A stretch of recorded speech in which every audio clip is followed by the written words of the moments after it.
Hello everyone, मेरा नाम अतुल जामोदकर है और मैं आप लोगों से इस वीडियो के माध्यम से अपनी कोरोना जर्नी शेयर करना चाहता हूँ। तो मेरी कोरोना जर्नी जानना इसलिए ज़रूरी है क्योंकि किस तरह मैं घर वालों से 50 से 60 बार कॉन्टैक्ट में आने के बाद भी खुद को बिना कोई दवाई खा के मैंने निगेटिव किया। तो ये आप लोगों के लिए जानना बेहद ज़रूरी है क्योंकि आप लोगों को भी इससे कुछ आइडियाज़ आएंगे। तो 1 महीने पहले की बात है, जब मेरे पापा को रात में बुखार आया था, तो मैंने मेरे पास की कुछ गोलियाँ दे दी। उसके दूसरे दिन मैंने मेरे पापा को एक डॉक्टर के पास भेजा। तो मैं आपको बताना चाहता हूँ कि मेरे पापा को जो शुगर का प्रॉब्लम था ये पहले से ही था, बट उस टाइम मेरे पापा का जो बीपी था ये थोड़ा बहुत हाई हो गया था। फिर उन्होंने मेरे पापा को 5 दिन की दवाई दी, पर जिसे लेने के बाद भी मेरे पापा को जो चढ़ता बुखार था वो आ ही रहा था। शुरू में मुझे ऐसा लगा कि ये वायरल फीवर है, तो इसलिए मैंने 3 दिन तक राह देखी, पर उसके बाद भी मेरे पापा को बुखार आ ही रहा था। तो थोड़ा बहुत मुझे डाउट हुआ, इसलिए मैंने मेरे पापा को एक दूसरे डॉक्टर के पास लेके गया। तो वहाँ पे जाने के बाद उन्होंने शुरू में मेरे पापा का तो फर्स्ट ऑक्सीजन लेवल चेक किया जो कि 98 था, मतलब कि नॉर्मली था। फिर उसके बाद उन्होंने भी 3 दिन की कुछ दवाई दी, जिसे खाने के बाद भी मेरे पापा का जो चढ़ता बुखार था वो आ ही रहा था। उसके बाद मेरे पापा को थोड़ा डाउट होने लगा, तो उन्होंने उनकी खुद से मलेरिया और टाइफाइड टेस्ट की जो कि निगेटिव थी। उसके बाद फिर से हम वही डॉक्टर के पास गए और उन्होंने मेरे पापा का एक बार फिर से उनका ऑक्सीजन लेवल चेक किया, तब 97 था, मतलब कि नॉर्मली था। फिर उन्होंने मेरे पापा को कोरोना टेस्ट के लिए सजेस्ट किया। तो मेरे पहचान की एक मैडम है, उनके थ्रू मैंने मेरे पापा की RT-PCR जो कि कोरोना की टेस्ट है वो किया। तो वो तारीख थी 25 सितंबर और उसका जो रिपोर्ट था ये आने वाला था 26 सितंबर को रात 10 बजे। तो मैं आपको बताना चाहता हूँ कि उस दिन 26 सितंबर को मेरे पापा को रात में करीबन 8 साढ़े 8 बजे उनको बहुत ज़्यादा फीवर आया। तो जब मैंने वो चेक किया तो वो 102 डिग्री फ़ारेनहाइट था। फिर मैंने मेरे पापा का शरीर ठंडे पानी से पोंछ के दिया और उसके बाद उनको एक बुट्टीपुर में एक माया हॉस्पिटल है, मैं वहाँ पे उनको लेके गया। वहाँ पे जाने के बाद वहाँ के डॉक्टर्स ने मेरे पापा को बोला कि आपको सर्दी खांसी है, तो मेरे पापा ने नहीं बोला। तो उन्होंने बोला कि इनको तो कुछ कोरोना के सिम्टम्स नहीं दिख रहे। तो उन्होंने बोला कि मैं कुछ मेडिसिन देता हूँ जो कि आप ले लीजिए। फिर हम चैन से घर में आए, तब करीबन 9:45 या 10 बजे थे। उसके बाद मैं मेरे पापा और उनके दोस्त बात ही कर रहे थे, तो अचानक से मुझे एक व्हाट्सएप पे मैसेज आया जो कि मेरे पापा की रिपोर्ट थी और उसमें मैंने देखा कि मेरे पापा पॉजिटिव आ गए थे। तो मैंने फिर मेरे पापा और उनके दोस्त को बोला कि जिसका नाम वही हो गया। तब मेरे पापा समझ गए कि मैं पॉजिटिव आया हूँ करके। उसके बाद मेरे एक डॉक्टर सर है बड़ोड़े करके, उनका मेरे को कॉल आया और वो कहने लगे कि अरे तेरे पापा तो पॉजिटिव है। तो मैंने बोला हाँ सर। तो मैंने बोला सर मैं अब क्या करूँ, क्योंकि उस वक्त मेरे को भी बुखार आ रहा था। तो उन्होंने मुझे सिर्फ एक ही वर्ड कहा कि अतुल, अगर तूने हार मान ली तो हो सकता है कि तेरी पूरी फैमिली एडमिट करना पड़ेगा, इसलिए तू हिम्मत से काम ले। बट मैंने उनसे पूछा कि अब मुझे क्या करना पड़ेगा सर, क्योंकि उस वक्त मेरे को गले में भी खराश हो रही थी। तो उन्होंने मुझसे कहा कि तू डॉक्सी टैबलेट दिन में 2 बार ले, ऐसा 5 दिन ले, और Azee-500 टैबलेट ये दिन में 1 बार, ऐसा 5 दिन ले, और कंटिन्यू 8 से 10 घंटे नींद ले, और दिन में 2-3 बार नमक के पानी से गरारे कर। बट मैंने वो गोली लेना तो चालू कर दिया, बट मेरे पापा को भी देखना था, इसलिए मेरी रात रात भर तक नींद नहीं होती थी। और मेरी मम्मी के भी पीछे बहुत सारा पहले से ही काम था, तो इसलिए मैं भी उनको नमक का पानी गरारे करने के लिए नहीं बोलता था। फिर उसके दूसरे दिन मैं मेरे पापा को नागपुर के एम्स हॉस्पिटल में लेके गया और वहाँ जाने के बाद उन्होंने हमें एक फॉर्म दिया भरने के लिए, जिसमें हमें हमारा नाम, एड्रेस और आधार कार्ड का नंबर लिखना था। उसके बाद वहाँ एक कोरोना पेशेंट के लिए एक पॉजिटिव एरिया था जहाँ उन्हें बैठना था। तो मुझे नहीं पता था कि ये पॉजिटिव लोगों के लिए एरिया है, तो मैं भी वहाँ जाके उनके पास करीबन 20 से 25 मिनट तक बैठा। उसके बाद वहाँ एक सिक्योरिटी अंकल आए और उन्होंने मुझसे कहा कि आप पॉजिटिव हो। तो मैंने बोला नहीं। तो उन्होंने मुझसे कहा कि फिर आप यहाँ बैठ नहीं सकते क्योंकि ये पॉजिटिव लोगों के लिए एरिया है। उसके बाद मैं उठकर बाहर आया। फिर उसके 10 या 15 मिनट के बाद मेरे पापा का एक मैडम ने चेकअप किया, तो उन्होंने कुछ दवाइयाँ लिख के दी।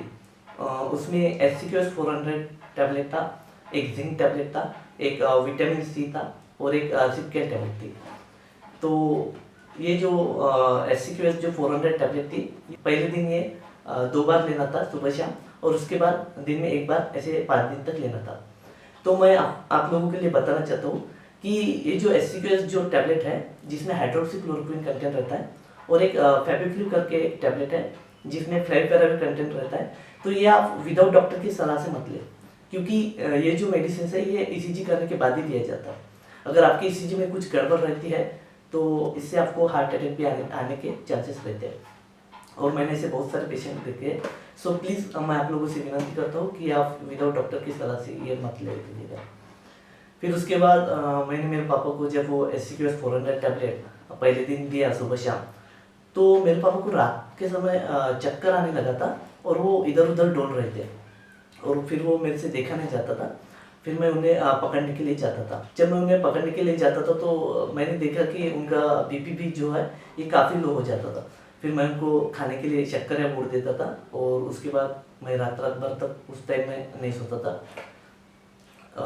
उसके फिर 1-2 दिन के बाद मैंने मेरे एक डॉक्टर सर है मावरकर करके, मैंने उनसे पूछा कि सर ये जो SCQS 400 टैबलेट है, इनकी जगह अगर हमने SCQS 200 टैबलेट दिन में 2 बार दिया तो चलेगा क्या?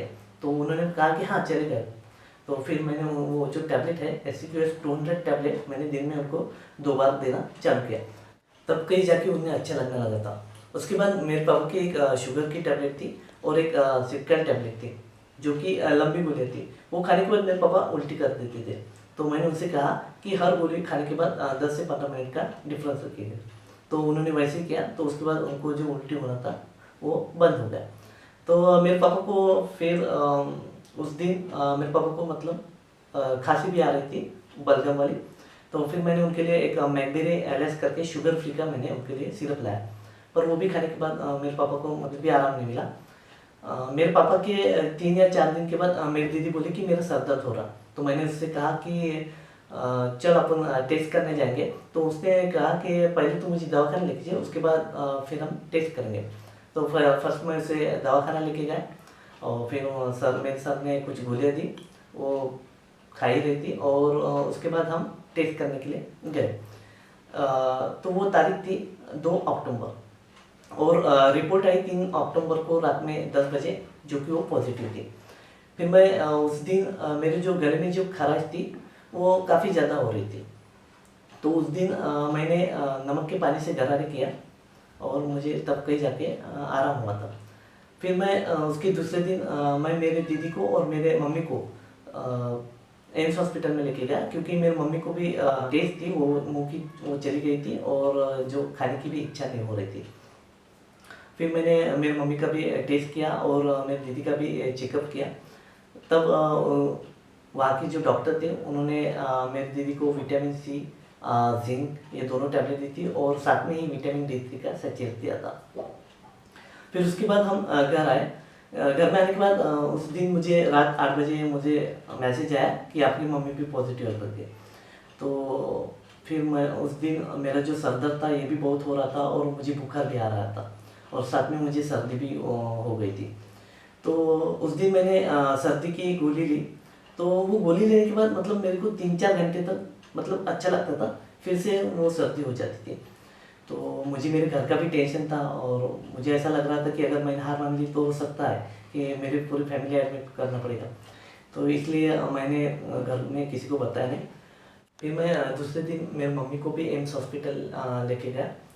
तो वहाँ पे जाने के बाद वहाँ के डॉक्टर्स ने चेक किया, तो उन्होंने पहले तो फेविक्विक टैबलेट जिसमें फ्लेविपिराविर कंटेंट रहता है वो टैबलेट दिया था। फिर उसके बाद मेरी मम्मी का ECG किया, तो उसमें थोड़ा बहुत गड़बड़ था, तो वो जो फ्लेविपिराविर टैबलेट कैंसिल करके उन्होंने उसकी जगह डॉक्सी टैबलेट और आयोमेक्टिन टैबलेट दिया, और साथ में ही विटामिन C, जिंक और विटामिन D3 का सचेत दिया। फिर उसके बाद हम घर आए, और घर में जब हम आए उसके 3-4 घंटे बाद मेरे जो चेस्ट में था ये पेन हो रहा था, और वो काफ़ी हद तक मतलब हाई था, और मेरा सर दर्द भी बहुत हो रहा था, और मेरे जो गले में खराश थी वो भी काफ़ी हद तक बढ़ गई थी, और मुझे बुखार भी था। तो मुझे उस वक्त ऐसा लगा कि अब मुझे कुछ करना पड़ेगा। फिर मैंने योगा करना स्टार्ट किया, तो 2 दिन तक मैंने योगा किया। उसके बाद मुझे लगा कि कुछ रिलीफ नहीं मिल रहा, तो मैंने छोड़ दिया। बट जब मैं तीसरे दिन जब मैं सुबह उठा तो मुझे मतलब काफ़ी आराम हो गया था। मतलब मेरी जो गले की जो खराश थी वो काफ़ी हद तक कम हो गई थी, और मेरी सर्दी भी मतलब काफ़ी हद तक कम हो गई थी, और मेरे जो अ, सीने का जो दर्द था, जो चेस्ट का जो पेन था, वो भी कम हो गया था। बट जो मेरा जो सर का दर्द था वो था ही। तो फिर मैंने उसका भी योगा किया, और फिर मैंने अपना योगा कंटिन्यू कर दिया। तो उसके बाद तब कहीं जाके मुझे आराम मिला। फिर मेरे उसके दूसरे दिन मेरी मम्मी की सूखी खांसी थी, वो मतलब बढ़ ही रही थी। तो उस और जो कमजोरी थी वो भी आ रही थी। तो मैंने मेरी मम्मी के लिए सूखी खांसी के लिए अस्टराइन DX सिरप दिया, और जो कमजोरी आ रही थी उसके लिए मैंने जिंकोविट मल्टीविटामिन सिरप दिया। मतलब और वो जो लेने के बाद मेरी मम्मी की जो सूखी खांसी थी वो भी बढ़ गई, और मेरी मम्मी को जो कमजोरी आ रही थी वो भी बढ़ गई। फिर 17 दिन के बाद मैं मेरे पापा को फिर से एम्स हॉस्पिटल लेके गया उनकी टेस्ट करने, ताकि नेगेटिव हुए कि नहीं ये देखने के लिए। जब हम वहाँ पे गए तो उन्होंने कहा कि हम दोबारा टेस्ट नहीं करते, खाली हम फिटनेस सर्टिफिकेट देते हैं। तो जब वो फिटनेस सर्टिफिकेट, हमने बोला ठीक है हमें चलेगा। तो जब वो फिटनेस सर्टिफिकेट दे रहे थे तब उन्होंने मेरे पापा से पूछा कि आपको कुछ तकलीफ है। तो मेरे पापा ने कहा जब मैं लंबी गहरी सांस लेता हूँ तो थोड़ा बहुत मेरे चेस्ट में पेन होता है। तो उन्होंने एक मैडम के पास रेफर किया। उसके बाद हम वो मैडम के पास गए, तब मेरे पापा को हल्की सी खांसी थी। फिर उन्होंने मैडम ने मेरे पापा का चेस्ट एक्सरे करने के लिए बोला, और एलेप्टिव जो कि एक लीवर फंक्शन टेस्ट है, और CBC करने के लिए बोला। तो जब हम एक्सरे जब निकाल के जब हम गए मैडम को दिखाने, तब वो जो चेस्ट में था थोड़ा मतलब पैचेस दिखा रहे थे। तो मैडम ने उनको खांसी के लिए फिर एमोक्सिक्लिन 625 ये टैबलेट दिया, जो कि दिन में 3 बार लेना था, ऐसे 5 दिन लेना था। और साथ में ही उसके मतलब इसका डिहाइड्रेशन नहीं होना चाहिए ये टैबलेट के कारण। तो साथ में ही इसके वाइजेलेट करके कैप्सूल्स है जिसमें लैक्टिक एसिड बेसिलस रहते हैं, वो दिया। फिर उनको जो लंग्स के जो प्रॉब्लम था उसके लिए परफेरिडोन करके टैबलेट दिया था मैडम ने। तो उन्होंने कहा कि ये टैबलेट लेने के बाद मतलब ये जैसे आज टैबलेट लिया तो इसके 3 दिन बाद हम एलेप्टिव मतलब जो कि लीवर फंक्शन टेस्ट है वो करते ही जाएंगे हर 3 दिन के बाद। तो मुझे भी थोड़ा ये अजीब सा लगा, और मैंने टैबलेट तो ले लिया। और घर में आने के बाद मैंने मेरे पापा को बोला कि ये टैबलेट लेना है, बट ऐसा है कि ये टैबलेट लेने के बाद हर 3 दिन के बाद आपको एलेप्टिव जो कि एक लीवर फंक्शन टेस्ट है वो करना पड़ेगा। तो मेरे पापा इस बात के लिए राजी नहीं हुए। तो मैंने बोला कि ठीक है, फिर इससे अच्छा अपन एक लंग्स के लिए योगा करेंगे, और फिर मैं उन्हें योगा करवा के देता था उनसे मैं। फिर वो जो टैबलेट थी एमोक्सिक्लिन और वाइजिलेट, उसके कारण मेरे पापा की जो 60% खांसी थी वो बैठ ही गई थी, बट 40% रही थी। तो उसके लिए मैंने एक पतंजलि का एक स्वास्थ्य करके सिरप आता है, तो वो दिया मैंने। और वो देने के बाद ही मतलब 2-3 दिन के बाद ही मुझे ऐसा लगा कि मेरे पापा की जो खांसी है ये कम हो रही है। और साथ में मैंने एक श्री का तुलसी ड्रॉप और हल्दी का ड्रॉप दिया। ये तीनों चीज़ जब लेने के बाद मेरे पापा को आराम हुआ। आजकल बहुत सारे लोग हल्के में लेते हैं कोरोना को, और मैं भी ऐसे ही हल्के में लेता था, बट मैं ये सब अभी भुगत चुका हूँ। सो प्लीज़ मैं लोगों से रिक्वेस्ट करूँगा कि आप भी थोड़ा सतर्क रहे, और मास्क पहने और 2 गज की दूरी रखें। और जब भी आपको अगर घर के बाहर तभी निकले जब आपको कुछ ज़रूरत होगी। और आप मुझे मतलब कुछ अगर आपको हेल्प लगती है तो आप मुझे कांटेक्ट भी कर सकते हैं। Thank you very so much.